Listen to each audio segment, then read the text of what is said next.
The Mia 2 is a personal car, which is a three-seater or four-seater, which is going to be great for the family. But if you take the back seat out, the car is a perfect fit as a commercial vehicle for the last mile delivery or for craftsmen. And it means with one car, we are going to address two markets.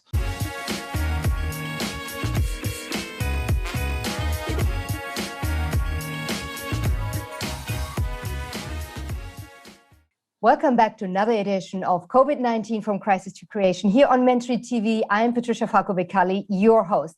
And first of all, let me thank you that you are so supportive. You're liking, you're sharing all your comments and suggestions for Mentory TV. And if you do like our conversations here with our awesome guests, why don't you subscribe for free, hit the bell button, and I will always keep you informed. So for today, I thought, why not look at a sector that seems to be increasingly hot, and that is the EV sector, electric vehicles. What is happening in that space? Well, I dug up a little bit of an overview for you. So for example, in 2020, the EV sector, globally speaking, increased to 4.2% of market share. What does that mean? Let's break it down. Globally, it's up about 43% in 2020 compared to the year before. In Europe, even 137% up if you compare it to the year before, to 2019. These are the latest data coming through from S&P Global. So there seems to be quite a bit of money going in from the punters, from the producers, as well as from the governments. But apart from the opportunities, what are the challenges and what is the outlook? Many questions when it comes to electric vehicles. So I thought, why not invite Philippe Perret to the show? He is the CEO of Fox E-Mobility, and they build electric vehicles, real pure plays. And he's going to tell us all about the sector and what we may or may not expect. Philippe, so good to have you here on the show on Mentory TV. Thank you, Patricia, for the introduction. Thanks for having me. Looking at the data during my research, Philippe, for our conversation, I was quite amazed about the traction that particular sector really gets, not only from the customers, but also from the producers. You as a producer, lay the land for us. What is the big picture? Yeah, so let me give you some small introduction on Fox first. So we are a German company based in Munich, and we are a pure player, European pure player in electromobility. And our positioning, Patricia, is to focus on the development, production and marketing of a small, affordable, practical electric car, which is going to perfectly fit any transportation needs inside the city. And Fox, I would say, is the first and only European listed company, which is a big competitive advantage. Well, about the competition and where Fox really feeds the big picture, let's look at the overall picture, first of all. I mean, globally, more and more market share is being gained by electric vehicles. And just this morning, and today is the 3rd of March, 2021, I have to label it, Volvo came out that they also want to actually change the entire fleet to pure electric vehicles by 2030. That's in 9 years' time. So a lot is happening. I'm going to share a screenshot with our viewers and with you as well. Let me just see here, which is basically from your presentation, and it explains very nicely the traction, the momentum. But can you talk us a little bit through it and what you see that picture really tells us? Yeah, sure. So first of all, the EV market is just booming, and it's booming mainly so worldwide, but also in Europe, because the market share, 10% of all new cars are electric in 2020 in Europe. And we expect that this market share will be 30% by 2025, which means that our market, EV market in Europe, will triple within the next 5 years. Where does this fascination come from? So it's first of all, so we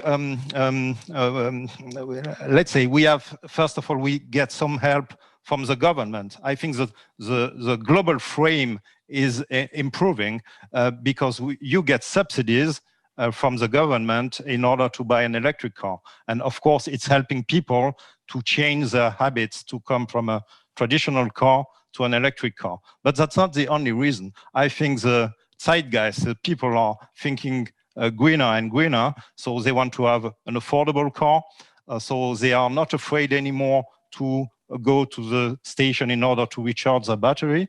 And now with the electrical car, you can get a much better range than 10 years ago. So, and when people are asked, so why don't you buy an electric car? So they give you 3 reasons. So the first one is that they are afraid that it's going to be too expensive. Mm-hmm. Then the second reason, they say, so I'm afraid the range won't be enough for my use. And the third reason, they are afraid not to be able to recharge the battery. Mm-hmm. And with the product, so we are going to offer to the clients in 23, the MIA 2.0, we are answering these 3 concerns.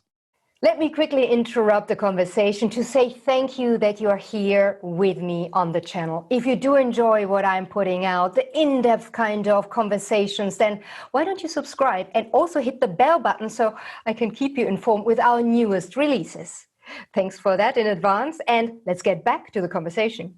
I think this is so important, and we're going to talk about MIA 1 and MIA 2 in a minute. And these concerns, before you mentioned these concerns, why people would be critical about the EV sector, you said, the zeitgeist.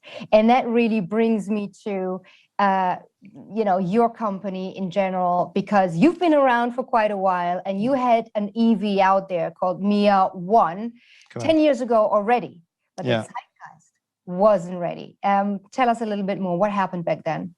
Yeah, so we had a first version of the MIA. The MIA is born in France 10 years ago. So the car was just great. So it was a great concept, but it didn't work. So because the entrepreneurial approach was wrong, the production was uneconomical. The framework conditions were simply not right. For instance, so there were no enough infrastructure in France 10 years ago. There was no subvention. Charging network was really poor. And so the car was just 10 years ahead of its time. And of course, these conditions change today. And that's the reason why with the MIA 2.0, we really think we now have the right product on the right timing. Yeah, so it's really, really important that apart from having a good product, the entire ecosystem just needs to work, be it from a government side, be it from the punter side, that they're actually open to it. And that brings us, as you were just saying, MIA 2. And MIA 2 is building on the successes, technologically speaking, of MIA 1, but also has learned from the, let's put it this way, the failures that MIA 1 died at the end. Tell us, what is MIA 2 now bringing to the market? What you think is better than even the competitors out there? So first of all, we are going to build on the foundations of the MIA 1, and we have a competitive advantage not starting from zero. And that's the reason why Fox Mobility is not a startup, because usually, Patricia, you need 4 years and 300 or 400 million euro to develop and build a full e-platform for a new car. But 10 years ago, in France, 150 million euro were already invested for the former development of this MIA 1.0. And today, we only need 2 years to bring the car back to the street, which means that we need half of the time and half of the investment. And that's a great competitive advantage in front of our competitors. Affordability, you said that earlier on as well, Philippe. I looked at the prices of the e-cars out there, and I thought they were quite steep. And please correct me if I'm wrong. So affordability, smart EQ, Ford 2 EV, anywhere between 23 and 28,000 with a range of 113 kilometers. Doesn't sound too much to me. Skoda Citigo E, between around 23,000 euros. The Seat MII electric, 25,000, and the Mini between 32 and 40,000 euros to get an electric vehicle with a range of about 150 kilometers. How affordable is MIA 2.0? So we are offering the car for a price of 16,000 euro. including VAT, which means that we are going to beat any price and being the first with this pricing in the A segment, because we are competing, and it's important to tell, in the A segment, which means so the small cars. So the Mia is 3.19 meter long. So we are talking about the segment, the entry segment of small and mini cars. And in this segment, with a price of 16,000 euro, including VAT, and before any subsidies from the government, we are going to present a very, very affordable car. And that is before the subsidies. And the subsidies before subsidies, correct. Because I looked into the subsidy structure of Germany. They subsidize between 6,000 and 9,000 euros per electric vehicle, depending always on, I don't know the specification. But if you had somebody getting these kind of subsidies, Mia's price would go from 16,000 to what, 13,000, 12,000? It will be, if the car were sold today in France, for instance, the price would be 8,000 euro, which is perhaps a little bit more than my e-bike I'm currently using. And for this price, you have a real car. But I will tell you the different benefits of this car, and of course, nothing to be compared with an e-bike. Yeah, and we're going to look at the benefits later on even more, but the range, let's continue with the worries in order to really establish and be very, very straight about what, you were trying to tackle as well in terms of consumer demand or criticism or question marks or even kind of resistance to buy. And that is the range. I mean, if I look at the range here between 113, I think the best one I could find, apart from Tesla, in the small EV sector, was Peugeot E208. Quite steep also when it comes to the price, about 35,000 on average, but the range is 337 kilometers. Can you compare that to the Mia 2.0, which has 200 kilometers of range, or is it already not an A segment comparable? No, it's not. It's not exactly the same segment. The car is bigger, but we in this segment with 16,000 euro today we don't have any competition, and we have to explain why is this, because currently. The traditional manufacturers, they are just escaping from the small segment because it's more and more difficult for them to comply with the regulation with traditional cars. So they are not proposing any traditional cars anymore in this segment. And concerning the competition we have from electric cars, so our current competitor are starting to electrify their fleet, but starting from the top. Means they are transforming currently traditional cars into electric cars, but they are not building real electric cars from the beginning. So our car is sold from the beginning as an electric car. But today, in the A segment, you don't find any real electric car. But of course, the competition will come in our segment, and Renault is already, the Renault 5 electric will come, but the platform is only expected for 25. And that's the reason why we are talking from a window of opportunity, because traditional cars in our segment are not present anymore, and the small electric cars will come later. Yeah, so it is a market timing for you to really take the opportunity right now and launch Mia 2 in order to be successful. Because, of course, one thing is to have Fox Mobility, as your car brand, and the other one is to have a VW, which is an established brand, or, cars in that segment coming from Ford or from Volvo. So until they kind of work their way down, if I read you rightly, to the small car segment, you think that you will be way ahead. Yes, and especially because the Mia is born 10 years ago in France, and 150 million euro were already invested, we can bring the car quicker back to the street and to the market, and that's the clear competitive advantage in front of our competitors because of this history, because of this background, half of the time for half of the money. And that's the reason why we create this window of opportunity for Fox E-Mobility. Philippe, I'm a woman, and I think in general, what was always the horror show of any woman driving a car is that we break down and we are stranded in the night by ourselves. So horror scenario. Yeah. For me, thinking that I have a certain autonomy is certainly something that I go like, ooh, okay, ooh. It might get me a little bit worried. But nevertheless, I think the security of recharging when I need to recharge, and I'm not talking about meditation, I'm talking about, the electricity available in a certain time frame at as many possibilities as I can. I mean, again, in Germany, I think they have about 40,000 stations. We're talking infrastructure here to Correct. Recharge an electric vehicles. The target by Madame Merkel is, I think, 1 million by 2030. A lot. But for now, I find it sounds rather little for such a big country as Germany. So how did you work around? How did you hack around this concern? So first of all, we have a car which is very light. So the car, the weight of the car is only 900 kilos.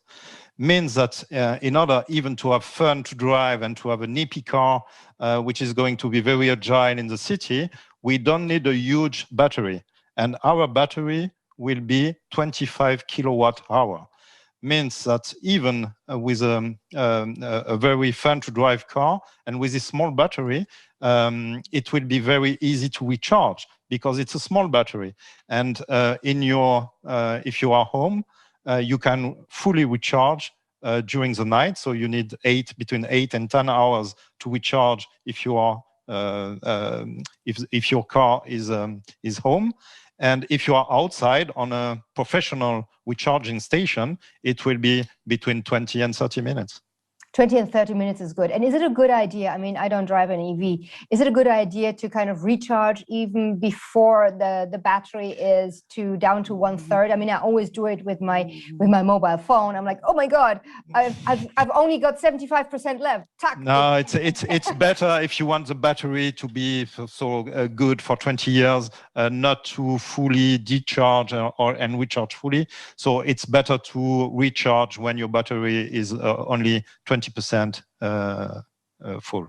Yes, only 25. Okay, so let it draw down a little bit. Draw down to 20% and then recharge fully.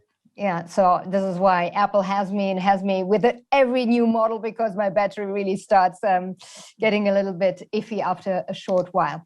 Back to your car and the segment, because it seems it's not only a segment, but it's also very specific and niche play that you're trying to launch, and that is the urban area, the city area. Tell us about that strategy. Yeah, so first of all, so we are offering 2 cars in one. So because this car, the Mia 2, is a personal car, which is a 3-seater or 4-seater, which is going to be great for the family. But if you take the back seat out, the car is a perfect fit as a commercial vehicle for the last mile delivery or for craftsmen. And it means with one car, we are going to address 2 markets. So one market, B2C as a personal car, and the other market, B2B, for the last mile delivery. That's our strategy. And in order to show our viewers what we actually mean, what you tried to describe, let's go back to the screenshot. Here is the Mia. Talk us through it, the way you designed it. You were just talking about B2B and B2C. Yeah, so you can see it from the pictures. So we have a small car. So this is 3.19 meters. I already said it, and but we have a very big inside. And why do we have a very big inside? Because we decided to take one seat out from the car in front, and you have a central driving position. Means in the front seat you have only one seat, but this allows plenty of space for the one sitting behind on the back seats. We have sliding doors. We have sliding doors, which means that you can park in very narrow spaces and you can exit from the car on the left or on the right. And so you see it depending if you have the the seats behind or not. So if you have the seats behind, you have a small passenger car, and that's a perfect fit for 3 or 4 passengers. And if you take the back seats out, then the car becomes a small van, which is a perfect fit for the last mile delivery. And in this version, as a commercial vehicle, we offer up to 1,500 liters of ladding capacity, which is just huge. Just to compare, this is what a Volvo X60 is proposing, which is a C or D segment as a volume of space in the back. And you have it as an A segment. And here in the middle, I'm quite interested. And then I would like to talk about your actual target audience, especially when it comes to the B2C sector as well. This seems, sturdy to me, because I know you're working a lot with plastic in order to keep the weight as light as possible, 950 kilos, you just said. So security is an issue. If I look at the front here, if I should have an accident, there's not a lot of space between the next car and my legs. And my legs, yeah. Exactly. Correct. So, and that's the reason why we want it, because and here we have the track record of the Mia 1, because 1,600 Mia 1 were produced in France, 1,200 are still driving around. So we have a very good track record from this car. And the structure of the car didn't change, because we are organizing a facelift of this car. We are, of course, the design will be much better. We are going to integrate new batteries, so new software system inside the car. But the frame of the car didn't change. And we have, as you can see on the picture, we have a steel space frame. And I'm sure a lot of your auditors are familiar with the Formula 1. And this is exactly the same system. You have a security package here, means that the passenger inside this steel space frame is very secured, even with very bad accidents. Yeah, and it reminds me, especially in the front, when you drive a convertible, you have it actually in where your screen is. Right. Yeah, and inside this space frame, you are very secured. And on this space frame, we take our plastic parts, and you can choose and organize which color you want. But inside the space frame, you are very secure. Now, this is it. This is the difference between Mia 1.0 and 2.0. So from the outside design, there is a little bit of a facelift. I have to say, this one looks a little bit more jazzy than the first one. So let's talk a little bit about the. I'm going to get out of the share screen now. There we go. What is your typical target audience? Let's start with B2C, Philippe. So in the B2C segment, and that's also something we learned from the Mia 1. We had all kind of customers in the B2C segment. So young people, single or couple. Of course, people living in city center, because this car has only a range of 200 kilometers. So you cannot drive it when you want to travel to Spain, of course, for your holidays. But if you want to go shopping, to get the kids from the school, or stay inside the city, so 200 kilometers a day is more than enough. So to answer your question, a lot of young people, that's clear, couples. It's also a second car for a family. So it means you have let's say a big car, a big SUV, and if you want to go in the city center, you take the small electric car, and with a 3 or 4 seaters. So means we are targeting all kind of different clientele. So people who are going to be very careful how much money they spend for the car, because with 16,000 euro, we are going to get some mass clients, because we are not an exclusive car like Tesla, with 45 or 50,000 euro. It will be a car for 16,000 euro. And of course, with this price, you can reach a much wider clientele on the B2C segment. Yeah, and I think it's interesting that you said it is basically like a second car, especially if you play it as a family and you have your main car and then you have your quick whiz around to go shopping or drop the kids off. But it is an additional cost. I mean, at the end of the day, it does offer so much more than a scooter. And I think a lot of young people will have it as a first car also, Patricia. So you are a young couple or you are alone and young and you are living in the city center. And I think it's much better than an e-bike. Yes. And what is the fun factor there? I mean, if you talk about young people, they want to, I think in the shared economy, the young people, this generation, they are not so blitzy and glitzy like we might have been. It needed to be that kind of car to be, especially at the beginning when you were still hung up on your image with regards to whatever you were driving. Do you think that is less important that they're going to have an EV rather than a nice little, I think the status, the car is not always a status anymore. So yeah, you don't want to show to the neighbor you have a bigger car or a very expensive car. I think you want to have an affordable car, but the car needs to be very safe, needs to be nippy and fun to drive. This needs to be a connected car. This is very important. You can integrate your own device, Android or Apple in your car. You must have the possibility to personalize your car, decorating with colored foils. So these are what we are hearing from our clients. And of course, they want to have a sustainable vehicle, light, recyclable, using existing resources. We are not using any painting line. So I think these are items clients will pay a lot of attention to.